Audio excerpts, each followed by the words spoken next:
Wreaking havoc in the sports world. Let's now take an update from officials at the World Juniors after the tournament there was scrapped. Good afternoon, everyone, and welcome to this press conference for the 2022 IHF World Junior Championship. Joining us today is IHF President Luc Tardif, IHF Senior Vice President Peter Brija, President of Hockey Canada Scott Smith, CEO of Hockey Canada Tom Rennie, Vice President of Events and Properties, Dean McIntosh, and IHF Medical Supervisor, Dr. Matt Robbins. Before we open the floor to questions, we'll begin with a statement from some of our participants, beginning with Tom Rennie. Tom? Thank you, Adam. Thank you all of the participants for being here today to discuss and deliver on a very tough message on a very tough day. I can tell you that on December 15th, 10 teams were in Red Deer and Edmonton, prepared to participate in the World Junior Championships for 2022. We arrived here under one guise, and that was to enhance the sport through a great competition that has become the World Junior Championship on an annual basis.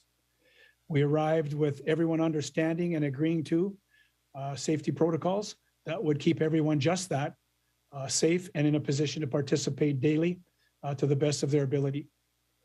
We have managed this every step of the way as best we possibly can, and as we should, have paid very close attention on a daily basis to the medical expertise of our internal people to understand better where we were going with respect to Omicron and how it might have an effect on our tournament.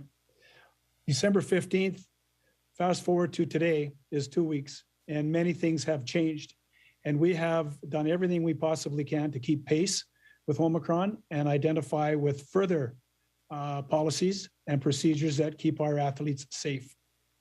With that being said, it's with great disappointment that we've had to, with the IIHF leadership and our complete support, cancel the balance of the competition. But I can only suggest this. Sure, people are disappointed around the world, quite honestly, and so they should be. But I cannot imagine how disappointed the players are. Those that have worked tirelessly to put their best foot forward as an individual, as a team, and ultimately as an event. With that being said, it is with a heavy heart that we identify with their disappointment, for sure. I think it's really important that we understand too that we will continue to maintain a high standard of athlete care, both as the IIHF and as Hockey Canada and all participating federations who have been outstanding in trying to deal with this. We've done the very best we can. We came up against an opponent that was not on the ice, but that was bigger than all of us. And regretfully, we've had to cancel this event. With that being said, I'll pass over to Scott Smith. Good afternoon, good evening to everyone. Thanks for joining us. Today is certainly a day that none of us wanted to experience. First and foremost, I want to express our appreciation to the 10 teams, the officials, the IHF and the event staff, TSN and RDS, and as well as the volunteers. We certainly understand your disappointment, but we very much appreciate all of your efforts and the commitment that got us this far. From the outset of the pandemic, we have followed the advice of medical professionals. It is truly unfortunate that the growing challenges of COVID-19 and especially Omicron variant led us to the position we're in today. The decision by the IHF, which was based on the advice of the medical committee, is a decision that Hockey Canada fully supports. Hockey Canada recognizes just how difficult this decision is for each and every participant in the event. Thank you. Thank you, Tom. Thank you, Scott. Next, we'll pass the word on to Peter Brija, IHF Senior Vice President. Peter. Thank you, Adam. Good afternoon, good evening, everybody. I can only also repeat that this is a really, really sad day for ice hockey. And me, as a former player, I feel really sorry for the young players. They were looking forward to this tournament as a peak of the season. And also, it was said that the Omicron COVID mutation learned or teach the whole world how the environment is changed. And just the number was the 15th of December, NHL postponed 6 games. On 23rd of December, 62 games of NHL were postponed because of Omicron, and this is what the whole world deals with. And we lost the battle, but I'm sure that we will not lose the war. Thank you. Thank you, Peter. For the last word, I will pass it to IHF President Luc Tardif. Good evening, good afternoon. Yes, that's, as you said, Peter, that's a really sad day for the international ice hockey.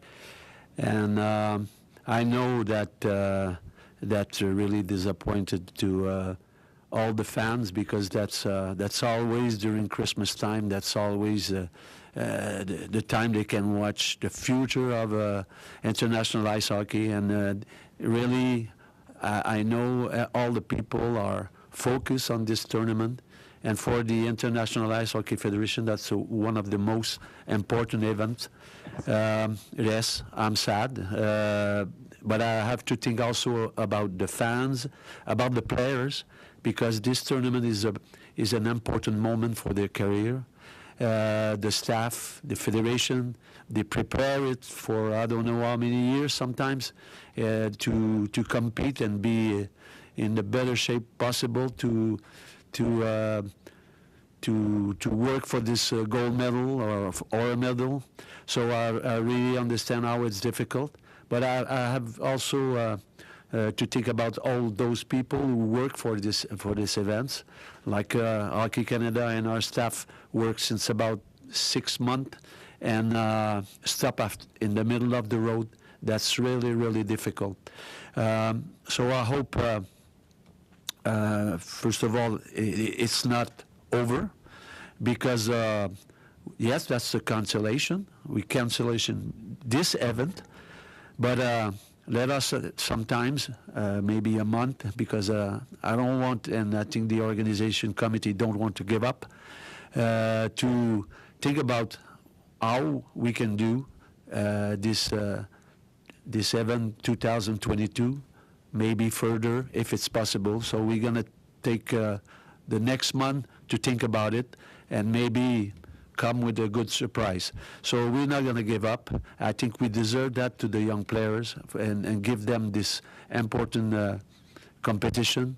And it will be our work the next month. So I'm ready for any question. Thank you, everyone. We will now open the floor up to questions from media. Please use the raise hand feature if you have a question. When your name is called, please introduce yourself, your media agency, and indicate to whom your question is directed. We will begin with Donna Spencer. Donna?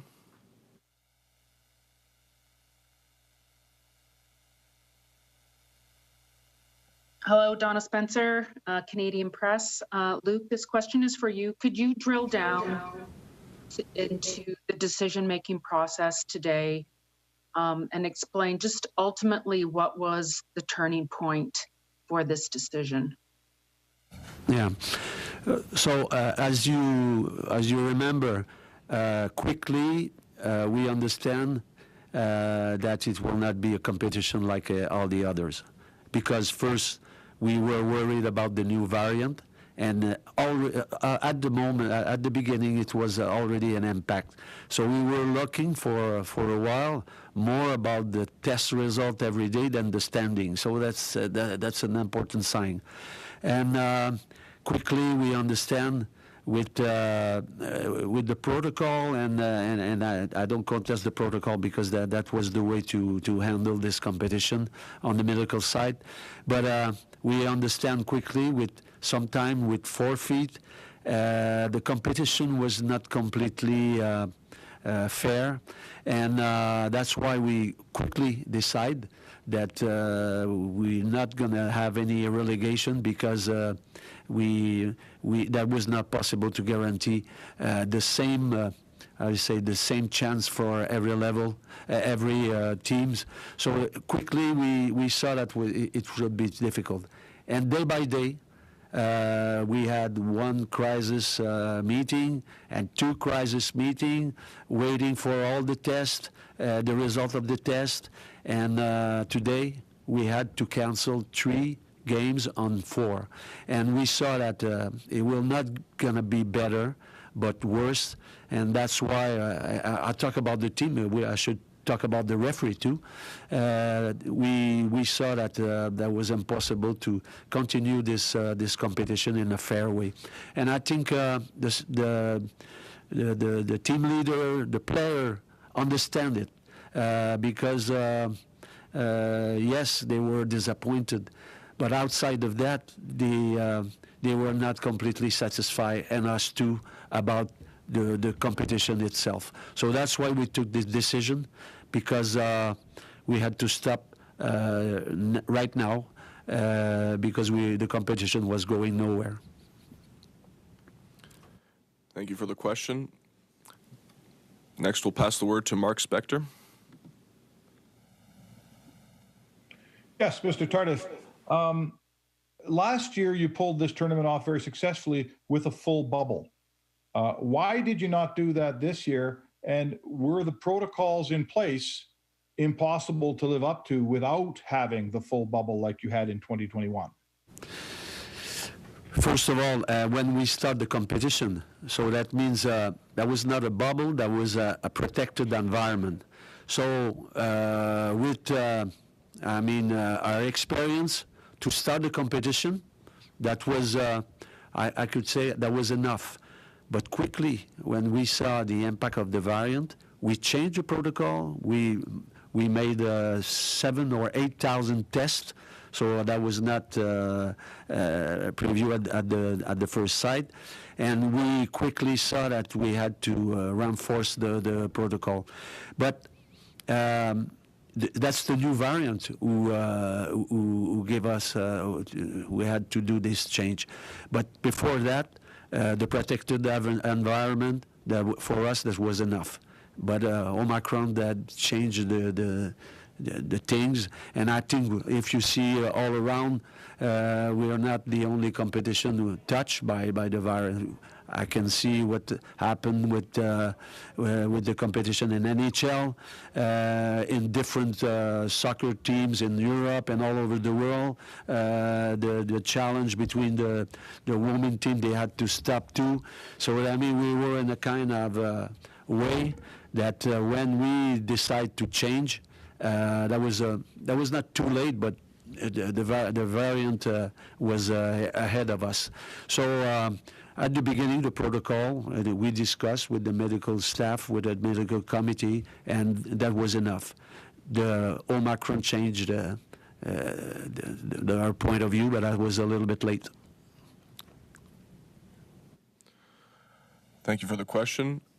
Next, we have Rustam Sharafutinov from TASS Media. Hello, Mr. Tardif. Can you hear me? Mr. Tardif, what about future of this tournament? I don't know, sorry. I didn't hear your press conference since the coming. Tell me about the future of this tournament. Is it true that you consider the possibility to make this event in that summer?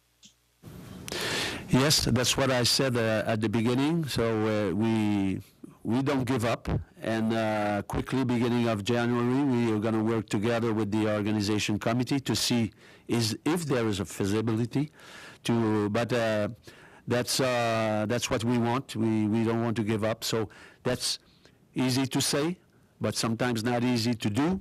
But that's why I call that a feasibility study. We will also involve quickly when we had more detail about our organization, a little bit later for sure, and it should be necessarily after the World Championship in May. So that means, is it June, is it July, is it August? I don't know, but we have to work together, and we will need a month in front of us to. I hope coming back to you with a good surprise, because like I said, that's important for the young player. That's really an important point of their career, and we deserve that to the fans, to the players, to the staff who work hard to bring the best team in this competition. And also, all right, a major update there coming in from Hockey Canada on World Juniors. The International Ice Hockey Federation has cancelled the remainder of the 2022 World Juniors amid rising COVID-19 case counts. The virus prompted 3 games to be forfeited, and now the league stands cancelled.